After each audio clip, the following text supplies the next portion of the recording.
Good afternoon, everyone. Good afternoon. So, we have discussed the classification of vowels in the last class. This description and classification of vowels will be done in detail today. The classification and description of vowels. So, as I mentioned in my previous class, that in English RP, we have different types of vowels. Some vowels are monophthongs and some vowels are called diphthongs. Among the monophthongs, we have in English RP 7 monophthongs that are short and 5 monophthongs that are long. We are well aware of the different symbols of these monophthongs. So, today our main discussion will be on the detailed classification and description of the monophthongs. In the description and classification of monophthongs, we have identified 9 essential features. Just to recall these 9 essential features, let us first think about the stream of air that is required for the production of vowels. In the production of all the vowels, 20 in number in English RP, the pulmonic egressive air stream is used. This air stream is produced by a pair of lungs with the help of diaphragm and the muscles of the chest. The air is pumped out by a pair of lungs and the air passes through the bronchioles and the windpipe, and then comes the phonatory system. In the phonatory system, we have a pair of vocal cords that are held at one end, and the opening between the vocal cords is called glottis. In case of the production of the vowels, the vocal cords are loosely held together, and when the vowels are produced, there is a mild vibration of the vocal cords. Therefore, all the vowels in English RP are voiced sounds.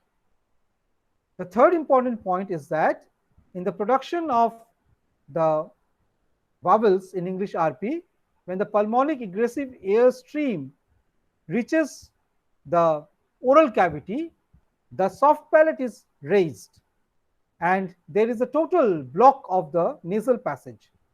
Therefore, all the vowels in English RP are oral sounds. That means they are produced by our oral cavity and the articulators that are present in the oral cavity. The vowels are produced with a stricture of open approximation. So, this is the manner of articulation where we have the active articulator moving towards the passive articulator, but leaving a gap in between the articulators without touching the passive articulator. The active articulator moves close to the passive articulator, but there is no touch, no contact, no blockage of air. And because of the stricture of open approximation, all the vowels are called vowels are called the phonemes produced with the help of open approximation. Similarly, we have the active articulator as the tongue that moves towards the passive articulator, that is the roof of the mouth. When the pulmonic egressive air stream is passing through this region and reaches this oral cavity, the place in between the active articulator, the tongue, and the passive articulator, there is a open approximation.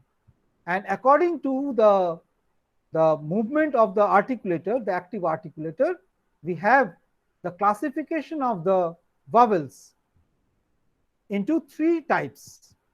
These types are called the front vowels, the central vowels, and the back vowels. So, these 3 types are classified according to the involvement of the active and the passive articulators.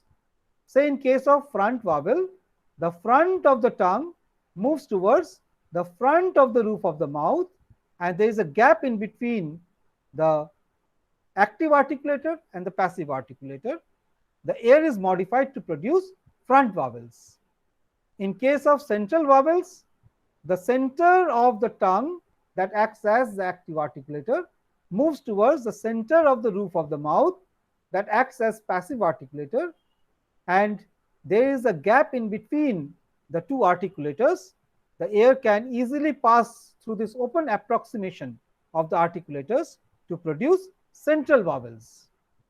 Third, in case of back vowels, the back of the tongue moves towards the back of the roof of the mouth or the soft palate, and again there is a gap in between the articulators, and through this gap the air can easily pass through.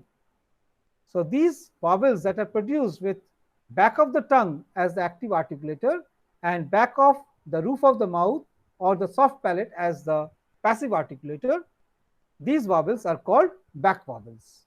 So according to the articulators, we have a threefold classification of vowels as front vowel, central vowel, and back vowels. Next is that these vowels are classified according to the height the active articulator is raised. That means the tongue functioning as active articulator is raised towards passive articulator to different positions, and these positions are called the open position when the tongue is almost at rest. Then we have half open position when the tongue is partly raised. Then there is a position in between half open and half closed when the tongue is at the center of its movement. Then we have a position called half close when the tongue moves closer to the passive articulator, and finally we have a closed position where the active articulator, the tongue, moves much closer to the passive articulator, but as because the vowels are produced with open approximation, there is no contact of the tongue with the passive articulator or the roof of the mouth. So accordingly we have the classification of vowels into different types like open vowels, half open vowels, between half open and half closed vowels, half closed vowel, and finally closed vowels. Furthermore, when the air is finally escaping through the oral cavity, the lips further modify the air in order to produce distinctive vowel sounds. As we know that vowels are all phonemes, minimal, distinctive, indivisible unit of sound that are produced with open approximation without any contact of the active and the passive articulator. The air is modified. Further, this air is modified by our lips into two types. The first type is called the unrounded vowel. The second is called the rounded vowel. In case of unrounded vowel, the lips remain neutral or stretched without much modifying the air, allowing the air to pass without any kind of modification by the lips. These vowels that are produced without any kind of modification are called unrounded vowel. In English RP, we also have rounded vowels that are produced by the lips that assume a rounded or circular structure and modify the air that is passing through the gap between the lips. When the air is modified by the lips and the lips take a rounded position, the vowels thus produced are called rounded vowels. In English RP, we have 4 rounded vowels that are oo, oo, aw. These are the 4 rounded vowels. So in short, we have all the vowels being produced by the oral articulators, where the tongue is the active articulator and the roof of the mouth passive articulator, produced through a process of open approximation and through the rounding or unrounding of the lips. All the vowels are therefore oral sounds. In case of monophthongs that are short, the production does not take longer time. In case of vowels that are long, the articulation time is more. Therefore, according to the duration of articulation of a particular vowel, pure vowel, we have distinctive types of sound called long vowels and short vowels. So in case of long vowels, the diacritical mark almost resembling a colon is used to suggest that the sound is a long one. In case of English, we have 5 such sounds like o, e, a, oo. So these 5 long pure vowels are there in English RP. There are also 7 short vowels in English RP. These short vowels are shorter in duration than the long vowels and take little time for articulation. These short vowels are E, A, A, O, U. I repeat, these short vowels are E, that is a short pure front vowel, A, short pure front vowel, A, short pure front vowel, A, short pure central vowel, A, short pure central vowel, O, short pure back vowel, U, short pure back vowel. In case of long pure vowels, we have a similar classification of the vowels as E, that is a long pure front centralized vowel, a long pure central vowel, a long pure back vowel, or long pure back centralized vowel, u, long pure back vowel. So in the diagram, you can easily see that the contact point of the active and the passive articulator is not there in case of the production of the vowel sounds. In case of monophthongs, as we can see in the diagram, single point of contact, and in different positions such vowels are produced.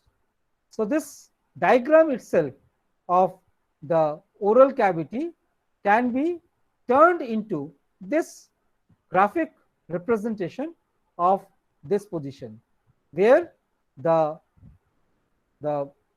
horizontal line represents the tongue, the height, the vertical height represents the elevation of the tongue, and this horizontal line represents the roof of the mouth.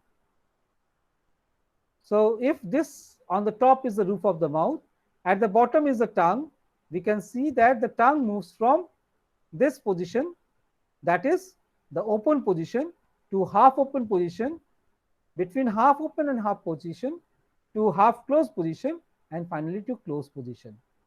Furthermore, the tongue is a shorter one, while the roof of the mouth is a longer space. Therefore, this diagram has an inclination like this, representing the shorter side as the tongue and the longer horizontal line as the roof of the mouth. Different levels to which the tongue is raised determine the nature of sound. In this case, we have the 8 cardinal points in case of the production of vowel sounds. The corner of these intersecting lines on 2 sides, the left side and the right side, are denoted as the cardinal vowel points. So this is number 1, number 2, number 3, number 4.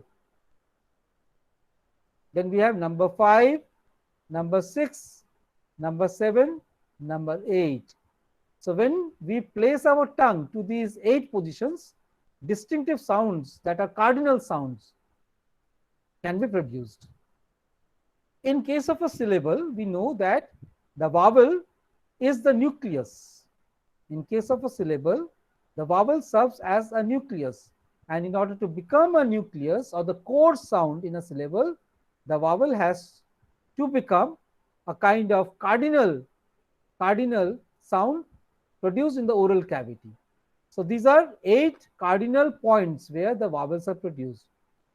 As because different languages have different types of vowels, this is merely an experimental model to represent these cardinal points, and every language has its own distinctive points where the sounds are produced. This is the graphic representation of the sounds produced in general that resembles E, A, A, A, O, O, oo. So can you find the distinction? Please articulate the sounds with me and you can find how the distinctions are drawn. E, A, A, A, O, O, oo.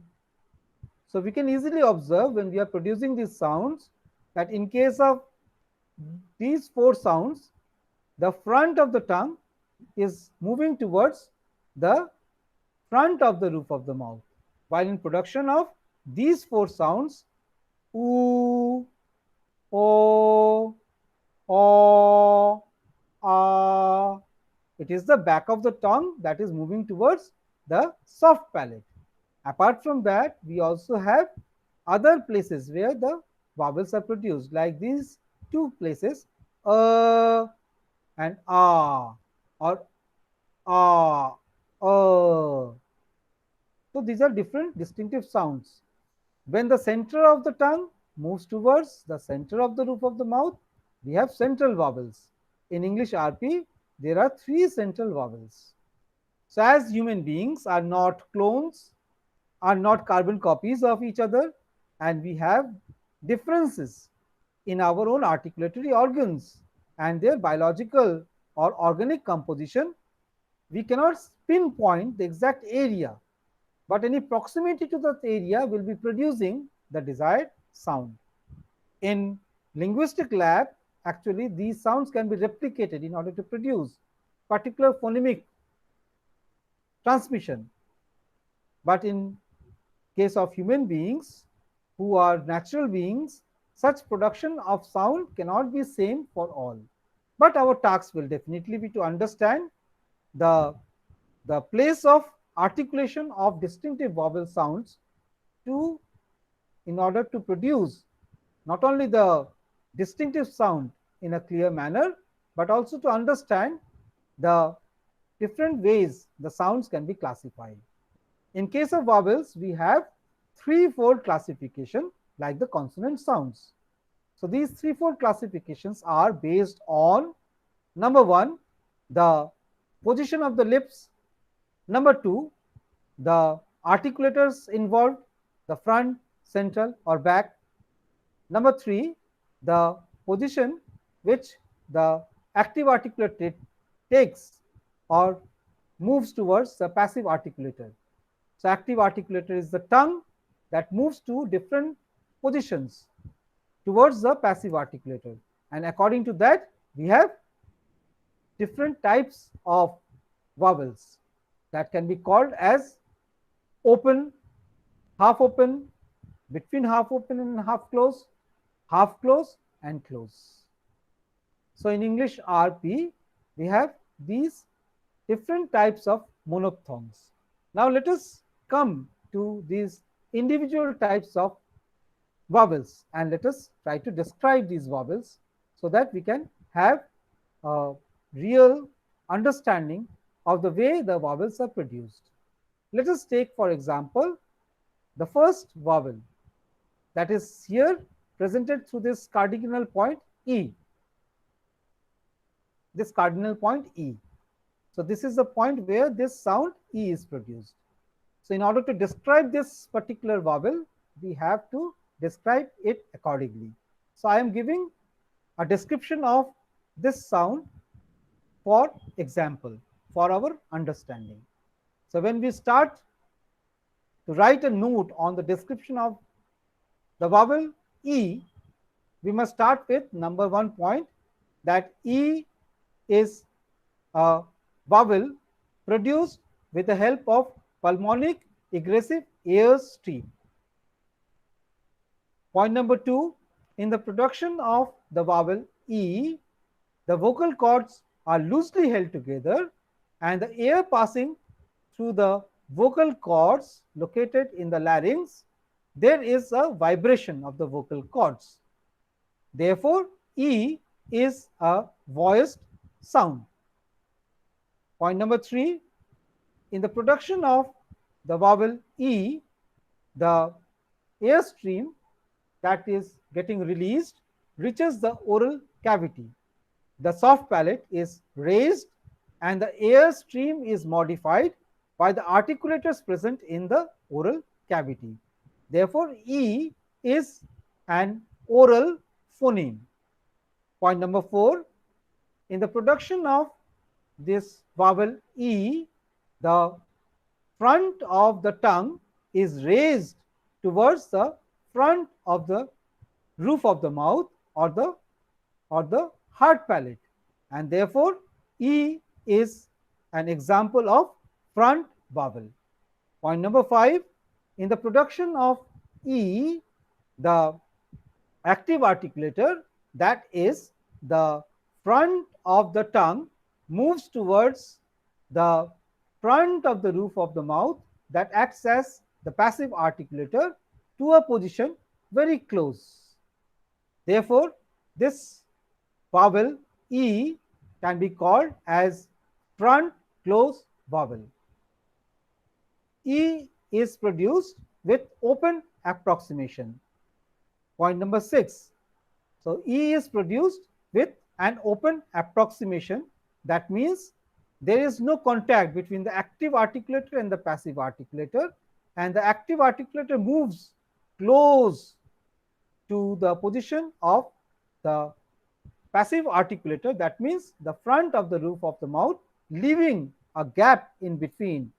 So, this is produced with the help of open approximation, because there is always a gap in between the articulator, and this stricture of open approximation is used in the production of the vowel E.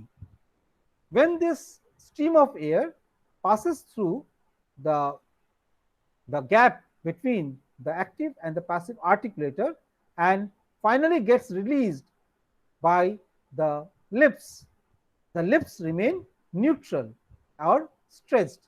Therefore, point number 7, this E is an unrounded vowel.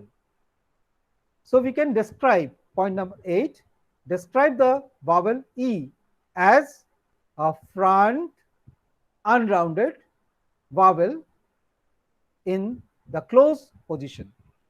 I repeat, E can be described as a front unrounded vowel in the closed position. Or if you want to follow the same rule, you can also write unrounded front closed vowel.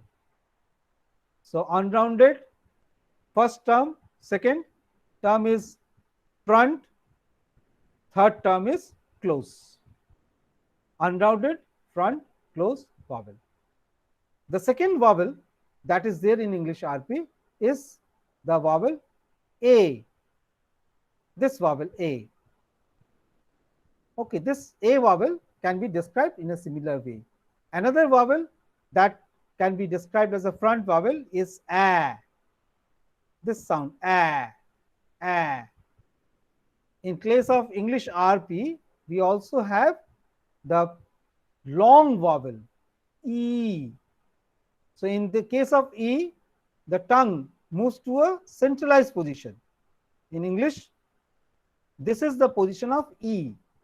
In other language, this might be the position of E, but in English RP, this is the position of E.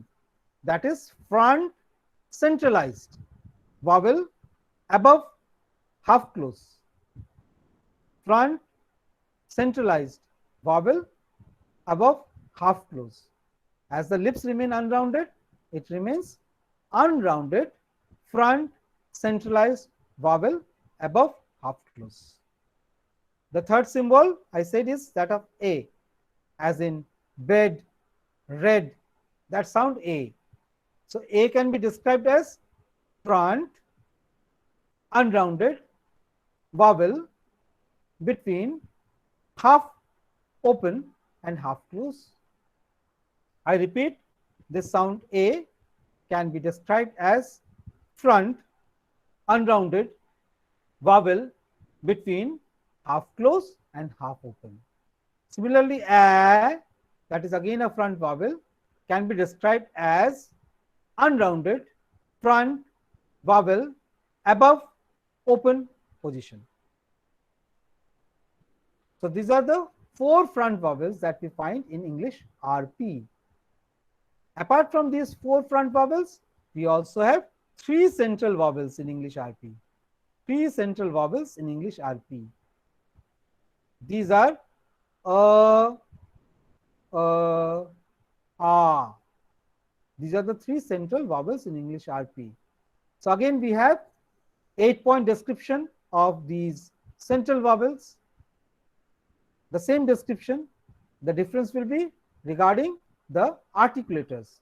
Here the articulators are the active, the center of the tongue, and passive as the center of the roof of the mouth. In case of back vowels, we have got 5 back vowels in English RP, and these 5 back vowels are presented through these distinctive symbols. Oo, oo. So this symbol is not there. O. We have this is O, then O, long one, and finally we have A, long one. So these are the sounds that we find in English RP. So these are 5 back vowels. Oo, oo, O, O, A. So these are 5 back vowels. So let us summarize what we have learned. In English RP, there are 4 front vowels, there are 3 central vowels, and there are 5 back vowels, totaling to 12 in number. And all these are monophthongs. By monophthongs, I mean that the tongue will take one definite position. Tongue acting as active articulator will take one definite position in the articulation of the vowels. So these are the 12 vowels that are there in English RP. These vowels take their name according to the positions of the 8 cardinal points that are there in this diagram. These 8 cardinal points, E, A, A, A, O, O, U. These are the 8 cardinal points in all the languages, and these cardinal points are used to define distinctive vowels that are produced in English language. In case of diphthongs, however, we have a different type of manner for the articulation of the diphthongs. Here we have a dip of the tongue, a glide of the tongue that modifies the air. Further, the tongue takes a dip from one position to another position and represented by 2 symbols in case of diphthongs. All the diphthongs that are there in English RP are vowels, and they can be similarly described, taking into account the origin of the glide and the ending of the glide, the movement of the active articulator from one position to another position. The diphthongs are never called pair of vowels. They are not pair of vowels. Rather, they are diphthongs. That means produced with the help of a dip of the thong or the tongue, a glide of the tongue. So they are not pure vowels because only monophthongs are pure vowels. Diphthongs are vowel glides, and they are also vowels, although not categorized as pure vowels. So they take into account the vowel position of the first initiator or the point of initiation of the tongue, and the vowel position of another where the tongue will finally settle down. And when the tongue is moving from one position to another position, the air is thus modified. And through this dip of air, we have the production of diphthongs. In English RP, if we just see, we will find that there are 8 diphthongs in English RP that are classified according to the position of initiation of the active articulator and the position of the settlement of the active articulator. That means the starting of the glide and the ending of the glide of the active articulator will distinguish each of these diphthongs. In English RP, we have got 8 diphthongs. Of these 8 diphthongs, the first 3 diphthongs end in the position of front vowel. That means in the position of unrounded front close vowel of E. These diphthongs are A, I, Oi. So we have 3 diphthongs A, I, Oi. If you see this diagram, you can see that the tongue will glide from this position to this position in case of A. That means the tongue that has taken a shape like this will then glide to this position, take this shape. So almost like this. You can see in this diagram. So the tongue, the front of the tongue moves towards the front of the roof of the mouth, and there is a gap. The open approximation is there. It is not touching, and the gap is less because this is a closed position of E. So the tongue will move from the position of A, say tongue is like this at this height, and then this tongue will be moving to this height, from this height to this height. So we have in this the representation of the vowel glide, and this is represented by A. Oi, on the other hand, will allow the tongue to glide from the position of a back vowel O to E. It's a long glide, oi, oi, long glide, where we have the back of the tongue moving towards a position between half closed and half open, and then moving towards the front close position. And similarly, when the air is escaping after this movement, it will take the shape of the concluding sound of the vowel. So in this case, the production of oi, although o is a round vowel, the lips will finally take the shape of e, that is unrounded vowel. So when we are to describe the diphthongs, we have to use this type of description accordingly. Here our task becomes double because we have to identify the exact place, exact height of the vowel position at the initial point and take into account the final vowel position to which the tongue will glide. So two vowel positions are to be regarded in case of diphthongs, although diphthongs are also vowel sounds. They are never a pair of vowels. So these type of sounds are common in English RP. There is also a possibility of another type of sound called triphthongs, where we have a further glide of the tongue from one position to another position. And through this thrice glide, we have the modification of air to produce triphthongs. In English RP, however, there is not a single example of triphthongs. We only have 8 diphthongs. The second set of diphthong that will end in a back rounded position, there are 2 diphthongs.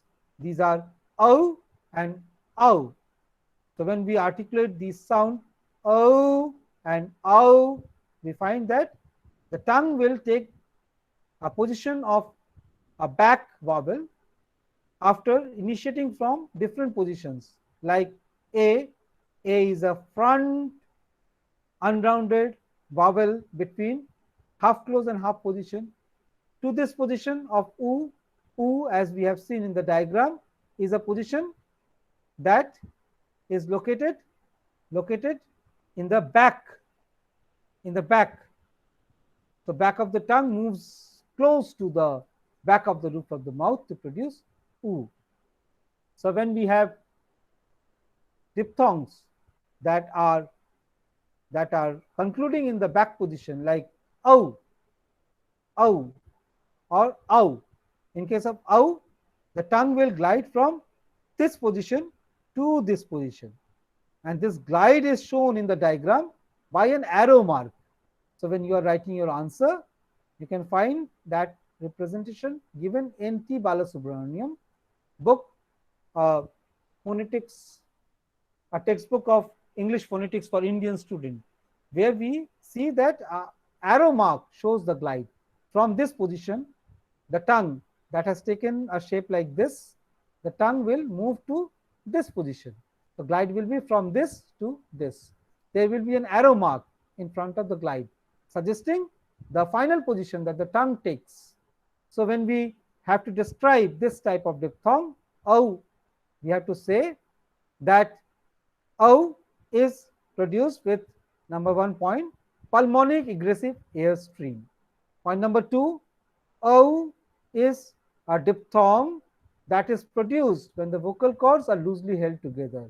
Ow is a voiced sound. Point number 3, in the production of the diphthong ow, the soft palate is raised and there is a gap in between the articulators in the oral cavity. Ow is an oral sound. Point number 4, in the production of ow, there is an open approximation. That means there is a gap between the articulators. Point number 5, ow is a diphthong. That means it is produced with the glide of the tongue, or the tongue shifting from one position to another in order to modify the pulmonic egressive air stream. Therefore, ow is a diphthong.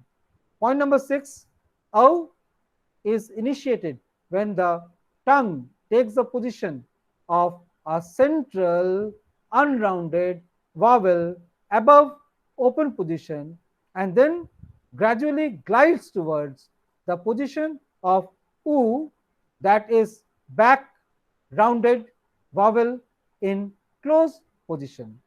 As the tongue glides from the position of to the position of oo, we have the modification of the pulmonic egressive air stream in order to produce the sound ow.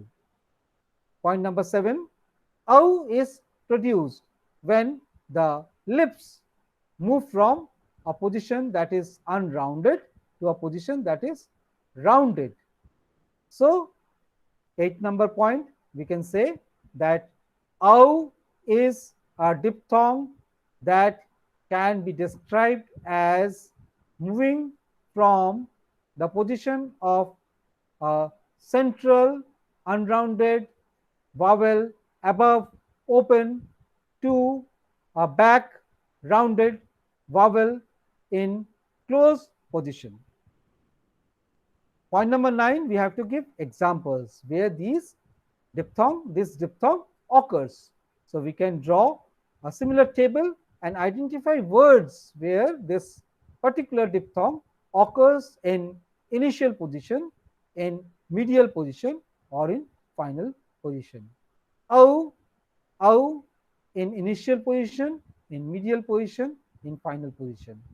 In case of diphthongs, we always have the middle and the final position, although we have rare examples of such sounds in the initial position. So we have a description of this. Indian speakers, point number 10, can also face some difficulties in the articulation of vowel sounds. This can be a concluding point. In English language, we have a limited number of vowel sounds, although the number of vowels in English RP is 20, further classified into monophthongs and diphthongs. In other languages all around the world, the number of vowel sounds sometimes is more, sometimes is less than the number of vowels in English RP.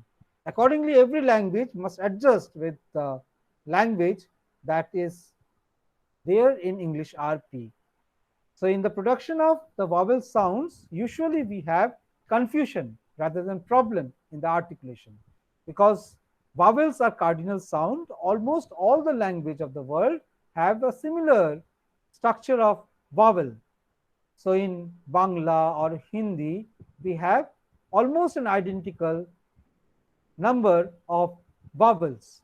So Indian speakers do not face any kind of difficulty in the production of vowel sounds. Yet, as English is a foreign language or a second language that has come to us through our Indian teachers, Indian English teachers, we do not have the proper knowledge about the accentual pattern, the stress pattern, or the pronunciation of the English as is done by the native English speakers. By deceived pronunciation, I mean the English spoken by the people of south of England. So people of south of England use a particular type of accent, giving stress to particular sounds when they speak English. This English is unfamiliar to Indian speakers. So Indian speakers face certain difficulties in identifying the particular vowel sounds. Furthermore, this is complicated because English language in its written form has only 5 vowels: A, E, I, O, U. And because of this, only 5 vowels representing 20 vowels as sound, as phonemes, Indian speakers often find difficulty to pronounce the vowel sound appropriately. So many words in English start with the alphabet A, but are pronounced differently. The initial position of the vowel remains the same, the alphabetic letter remains the same, yet when we pronounce these sounds, we pronounce them distinctively and differently. For example, A in arms, ARMS, arms, the same alphabet A in ago, the same alphabet A in and, a. So we have such differences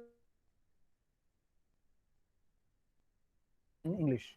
So with such differences, English as a spoken form of language is difficult to be produced by a non-native speaker of England.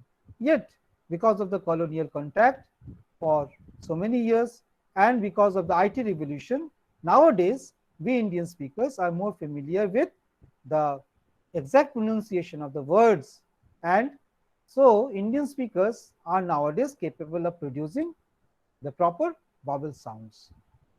The Indian speakers overcome such difficulties through a process of neutralization of the vowels. Say, for example, all the Bengali speakers have a tendency to introduce an extra or after any word. So, any word that does not have this or sound at the end contains a special or sound because of the mother tongue interference. So this has to be avoided through a process of accent neutralization. Similarly, Hindi speakers, they do not have this tendency of introducing or at the end, but they have the tendency of making all the sound as a. All the sounds that resemble the alphabet A as a or a, while Bengali speaker has the tendency to convert similar sound as o and a. So o, a, ko, kho. That is in Bengali, o, a. In Hindi, a. So there is a minor difference, and these minor mother tongue differences interfere the production of separate English phonemes. Nevertheless, we must try to overcome these by neutralizing our accent and listening to the best of audio lectures available on the net. The BBC or the Queen's English or the RP are usually regarded as a standard pronunciation, and these should be used by the speakers in order to communicate with the others using the same language. Otherwise, there is a chance of confusion, and the proper production of the vowel may not be possible. Neither will be a proper decoding of the vowel sound by the listener be possible. With this, I end my discussion on the detailed description of the vowel sounds. If you have any questions, you can raise or ask.